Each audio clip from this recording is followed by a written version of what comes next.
Imagine, for a moment, the worst afternoon of the Dubai summer.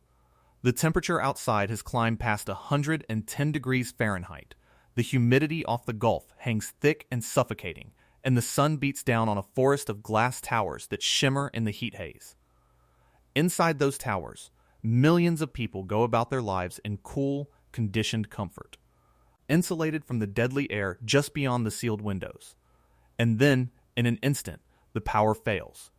The hum of a million air conditioners falls silent. The lights die. The chilled air stops moving through the vents. The elevators stop between floors. And the city that was built, from its very foundations, on the promise of endless cooling, suddenly finds that it can no longer breathe. This is the nightmare scenario that haunts one of the most spectacular cities on Earth. The moment the grid goes dark in a place where air conditioning is not a luxury, but the thin, fragile line between life and death.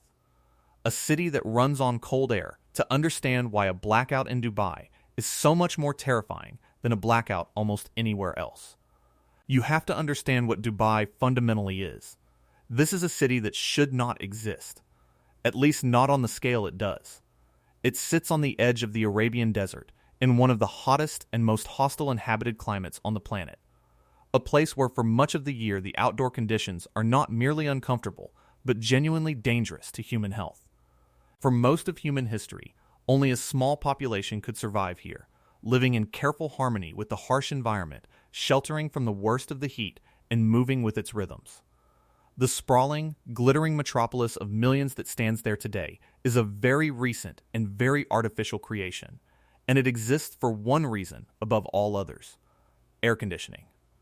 Air conditioning is the invisible foundation beneath everything Dubai has built.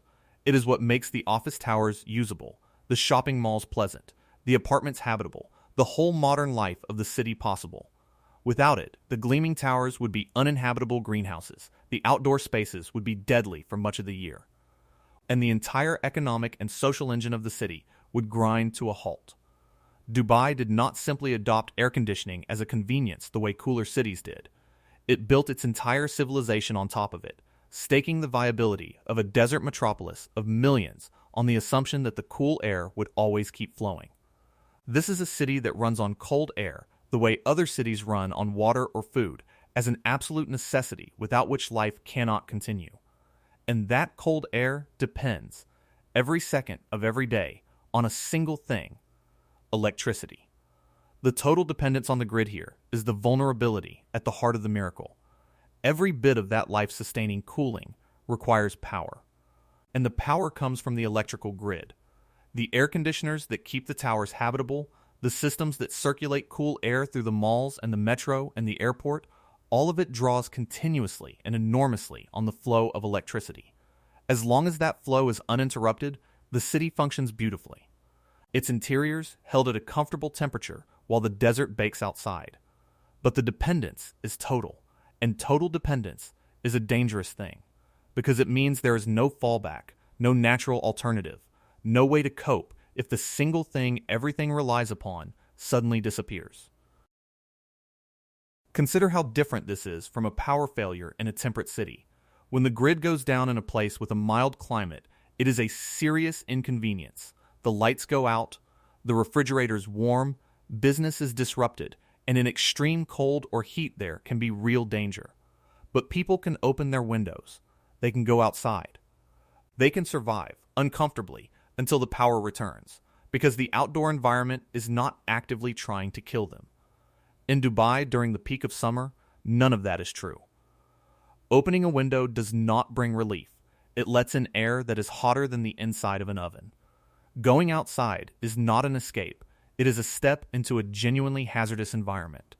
The natural world offers no refuge, because the entire point of the city's design was to seal people away from a natural world that is lethal for much of the year. When the power fails in Dubai in July, there is nowhere to go and no way to cool down, and that is what transforms a blackout from an inconvenience into a potential catastrophe.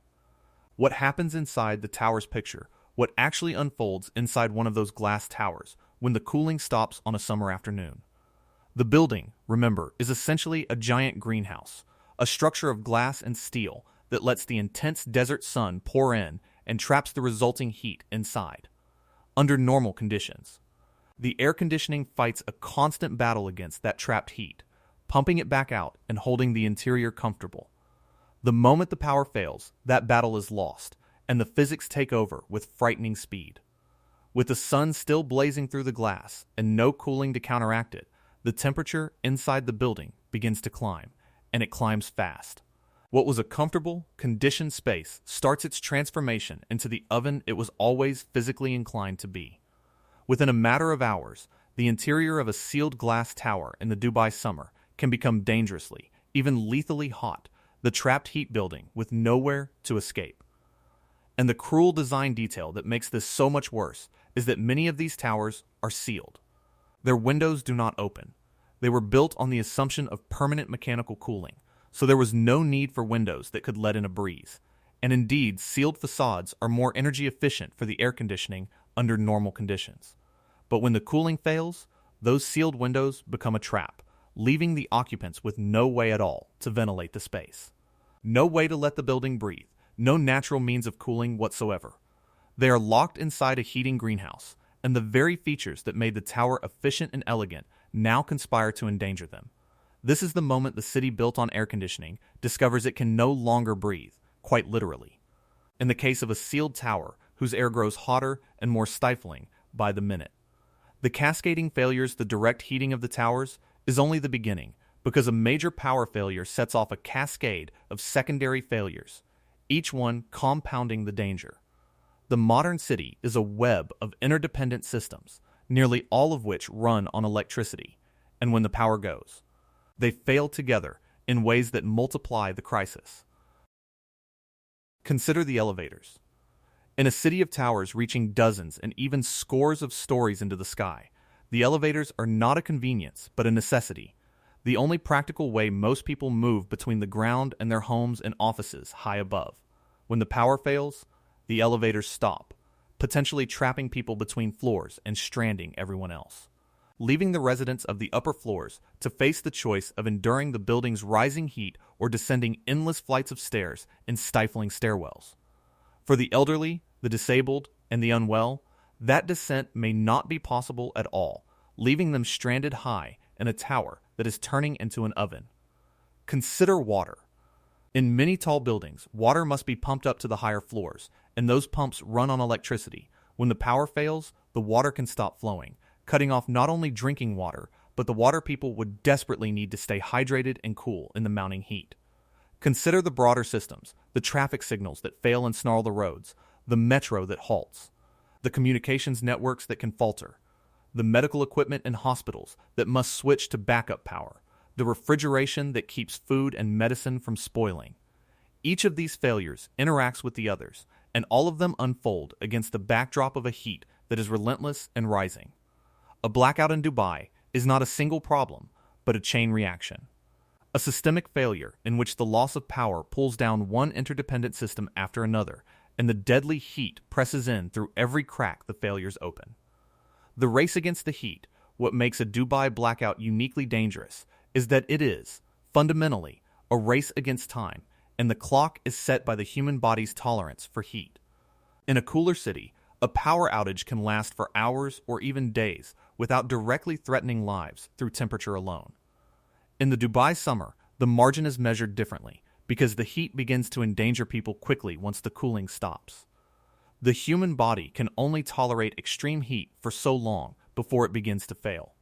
As the temperature inside the buildings climbs and people are unable to escape it, the risk of heat exhaustion and the far more dangerous heat stroke rises steadily. The most vulnerable feel it first and worst, the elderly, whose bodies regulate temperature poorly, the very young, those with heart conditions, respiratory illnesses, and other chronic health problems that heat aggravates, and anyone already weakened or unwell. For these people, a prolonged loss of cooling during a heat wave is not merely uncomfortable, but potentially fatal, and the danger mounts with every hour the power stays off. This is why the duration of a blackout matters so enormously in Dubai. A brief interruption, quickly restored, is survivable and manageable. But a prolonged, widespread failure during the peak of summer, the kind of event that stretches on for many hours or longer across a large area, would become a genuine emergency in which the heat itself, not the darkness or the disruption, is the killer. The whole crisis becomes a desperate race to restore the power or to move people to safety before the rising heat inside the failing city claims lives. Every hour counts, and the summer sun is utterly indifferent to the human timetable. Why the grid might fail if the consequences of a blackout are so catastrophic, the natural question is how likely such a failure actually is. And the honest answer is that modern grids are generally very reliable, but not invulnerable, and the very conditions that make a Dubai blackout so dangerous are also the conditions that place the greatest strain on the grid. There is a grim alignment here. The moment of maximum danger is also the moment of maximum stress on the system meant to prevent it. The core problem is that extreme heat drives extreme demand. On the hottest days of summer, when every air conditioner in the city is running at full capacity to fight the brutal heat, the demand for electricity soars to its absolute peak. The grid must supply this enormous, relentless load, and it is precisely at these moments of peak demand that the system is most stressed and most vulnerable to failure. A grid running flat out to meet record cooling demand has the least margin to spare, so that any disruption, a fault at a power plant, a failure in the transmission network, a problem that in quieter times would be absorbed without incident, can, at the peak, cascade into a wider outage. And extreme heat itself degrades the grid's ability to function as equipment strains and operates less efficiently in high temperatures, adding another layer of vulnerability at exactly the wrong moment. So the danger is not merely that a blackout could happen, but that a blackout is most likely to happen precisely when it would be most deadly, on the hottest afternoon of the year, when demand is at its maximum, the grid is at its most strained, and the consequences of failure are at their most severe.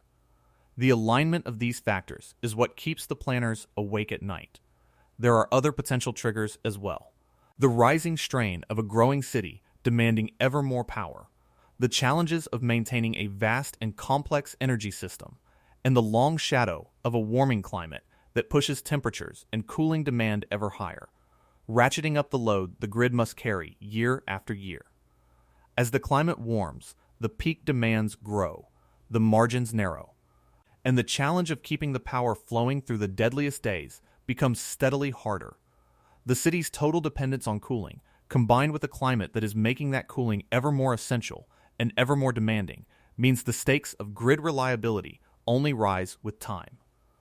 Living on a knife's edge step back from the specific mechanics. And what emerges is a portrait of a city living on a knife's edge, sustained by a system that works magnificently but whose failure would be uniquely catastrophic. Dubai has achieved something genuinely remarkable. It has built a thriving modern metropolis of millions in a place that nature made nearly uninhabitable, and it has done so through engineering, ambition, and the mastery of cooling technology. That achievement is real and impressive, but it comes with a hidden fragility, a dependence so total that the entire edifice rests on the uninterrupted flow of a single resource. The city has, in a sense, made a bet that the power will always keep flowing, that the cool air will never stop, that the grid will hold through every summer no matter how hot it gets. As long as that bet pays off, the city flourishes. But the nature of the bet is that the cost of losing it is enormous, concentrated into the worst possible moments, and borne most heavily by those least able to protect themselves. This is the deeper meaning of the phrase that the city built on air conditioning can no longer breathe. It is not only a description of what happens inside a sealed tower when the cooling stops. It is a description of the fundamental condition of the whole city, a place that has traded away its natural ability to cope with its own environment in exchange for the comforts of mechanical cooling. And that in doing so has made itself utterly dependent on a system that must never fail. The city breathes through its grid, cut off that breath, and it begins to suffocate in the heat it was so cleverly designed to keep out. The very success of the design is what creates the vulnerability. Because the city works so well with the power on, it has no way to cope with the power off. Building a city that can survive none of this is to say that catastrophe is inevitable, and the recognition of this vulnerability has begun to drive efforts to make the city more resilient, to build in the redundancy and the safeguards that a place so dependent on cooling requires. The goal is to ensure that even if the worst happens, the city has ways to protect its people from the heat. Much of this work centers on the grid itself, on building in reliability and redundancy, on maintaining reserve capacity to meet the peak demands, on hardening the system against the failures that extreme heat can cause, and on diversifying the sources of power so that no single failure can bring everything down. There is investment in backup power for the most critical facilities, above all the hospitals and essential services that must keep running no matter what.